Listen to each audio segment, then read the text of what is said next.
Baiklah teman-teman, selamat pagi untuk kita semua. Nama saya adalah Claudia Srinani Lumban Batu. Baiklah, kali ini kita akan membahas tentang mengapa di gereja Katolik ada misdinar atau yang biasa disebut sebagai putra-putri altar. Yang pertama, kita akan membahas tentang apa itu misdinar. Putra-putri altar atau misdinar dari bahasa Jerman. Misdinar yang artinya pelayan misa. Dalam bahasa Indonesia sering disebut sebagai misdinar, sedangkan dalam bahasa Inggris disebut sebagai altar servers, yang artinya pelayan altar. Maka sebutan misdinar atau putra-putri altar adalah orang-orang yang melayani dalam perayaan Ekaristi Kudus. Untuk itu, panggilan putra-putri altar ini berlaku pada laki-laki ataupun untuk perempuan. Misdinar merupakan remaja Katolik yang berjiwa penuh pengabdian tanpa pamrih, menyediakan dirinya dengan rela untuk melayani gereja dalam ibadat atau kebaktian liturgis, khususnya dalam perayaan Ekaristi. Misdinar mengemban melayani imam. Jika sikap-sikap misdinar benar dan santun, maka umat akan membantu anak semakin khusyuk dalam doa. Sebaliknya, jika para misdinar bercanda, pengertian misdinar dalam arti lain itu ialah umat beriman yang mengalami perjumpaan dengan Allah di dalam liturgi sebagai suatu peristiwa pembebasan yang mensyukuri karena keramahan Allah dalam menjamu mereka. Yang kedua, kita akan membahas tentang sejarah misdinar.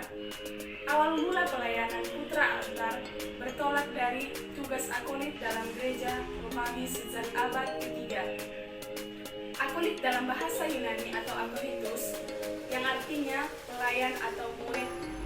Tugas pelayanan awalnya merupakan tugas klerus, yang artinya yang bertugas hanya orang-orang yang sudah tertahbis. Tugas ini mulai mengalami perubahan pada abad ke-8 karena muncul misa private, yang artinya di mana setiap imam merayakan misa secara sendiri-sendiri dalam gereja pada waktu yang bersamaan dan di tempat yang berbeda-beda. Oleh sebab itu, gereja menuntut setidak-tidaknya satu pelayan harus hadir sebagai wakil jemaat, sebagai pemimpin misa untuk merayakan misa secara bersama-sama dengan umat, dan pelayan misa dilakukan oleh anak-anak yang sejak usia dini belajar sebagai calon kaum klerus atau sebagai calon imam yang dididik dan kemudian menjadi imam. Mereka ini biasanya tinggal di rumah Bapak Uskup yang dididik dalam bahasa Latin. Pada abad ke-13 dan tuntunan dari Romawi bahwa hanya anggota kleruslah yang boleh melaksanakan bahwa pelayanan misa hendaknya hanyalah kaum klerus saja. Namun demikian kenyataan berbeda. Maka diteruskan kebiasaan bahwa anak laki-laki melayani misa mulai dari zaman barok, yaitu pada abad ke-17 sampai dengan abad ke-18. Putra altar digandakan dan diberi tugas yang mirip dengan pelayan anak di istana bangsawan, termasuk juga cara berpakaian dan penampilannya. Secara dekoratif, artinya tidak hanya perorangan, tetapi dalam kelompok, dengan membawa lilin saat berjalan atau bergerak bersama-sama secara teratur. Lalu kemudian diperlakukan yang sama bagi putra altar. Maka hingga kini putra altar itu pun mempunyai pakaian khusus hingga dipakai sampai dengan selesai pada saat perayaan Ekaristi. Suatu perubahan terjadi dengan Ensiklik Mediator Dei tahun 1947, di mana Paus Pius ke-12 secara resmi berbicara tentang putra altar yang bukan termasuk kaum klerus atau orang-orang yang bukan tertahbis untuk menjadi seorang pelayan. Ungkapan ini juga diperkuat dari Konsili Vatikan kedua, di mana gereja membuka jalan selebar-lebarnya bagi umat yang ingin berpartisipasi, memeriahkan liturgi dan merayakan perayaan Ekaristi dengan cara yang wajar dan berkenan kepada Allah tanpa merusak keindahan liturgi itu sendiri. Yang berikut kita akan membahas itu ialah tugas misdinar.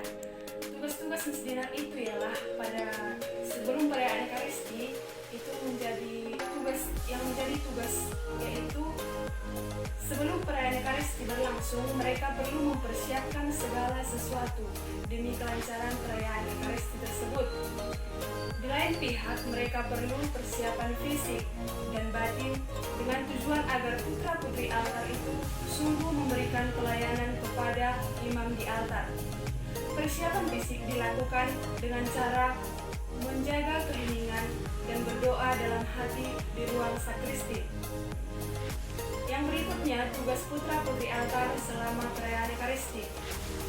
Tugas putra-putri altar selama perayaan Ekaristi itu berlangsung ditekankan oleh Paus Yohanes Paulus yang kedua, yaitu dalam perayaan Ekaristi setiap orang baik pemimpin maupun awam harus melakukan tugasnya secara utuh, tidak lebih dan tidak kurang, sesuai dengan sifat dan hukum-hukum liturgi.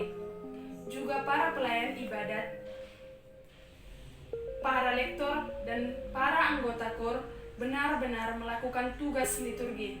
Karena itu, hendaklah mereka tugas yang begitu mulia dan seperti boleh imam diharapkan oleh umat Allah. Tugas berikutnya yaitu sesudah perayaan Ekaristi. Sesudah perayaan Ekaristi, putra-putri altar masih mempunyai tugas yang lebih besar. Sikap melayani tidak hanya melayani imam di altar saja, tetapi sikap melayani harus diterapkan di mana-mana. Misalnya di rumah, di sekolah, di komunitas, maupun di tengah-tengah masyarakat. Serta diharapkan mampu menjadi saksi Kristus serta ikut terlibat aktif dalam berbagai kegiatan yang dilaksanakan. Yang berikutnya yaitu perbedaan tugas pada masa biasa dengan masa khusus atau yang biasa disebut sebagai hari raya. Gereja Katolik mempunyai 3 masa, yaitu masa Natal, masa Paskah, dan juga masa biasa. Secara khusus di sini kita akan membahas itu ialah masa Natal, Paskah, dan juga masa Natal dan masa Paskah.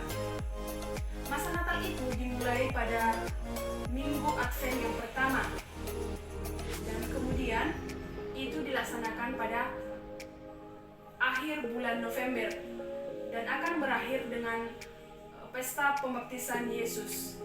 Sedangkan masa Prapaskah dimulai pada hari Rabu Abu dan berakhir dengan perayaan Pentakosta. Secara umum, tugas putra-putri altar dalam masa biasa dan dalam masa khusus seperti Natal dan Paskah beberapa ritus hampir sama. Yang berikutnya kita akan membahas apa itu syarat untuk menjadi misdinar. Syarat untuk menjadi misdinar itu yaitu anak yang sudah dibaptis dan sudah menerima komunion pertama dengan batas umur anak yaitu kelas 4 SD. Usianya itu ialah antara 9 tahun atau 10 tahun hingga 17 tahun sampai dengan 18 tahun atau di usia SMA. Meski begitu, untuk situasi tertentu tidak tertutup kemungkinan bagi seseorang yang sudah di atas usia SMA masih menjadi misdinar. Hanya saja harus diperhatikan situasi dan kondisi pastoral setempat. Pada tahun 2001, Tahta Suci menyampaikan pernyataan mengenai putra-putri altar ini.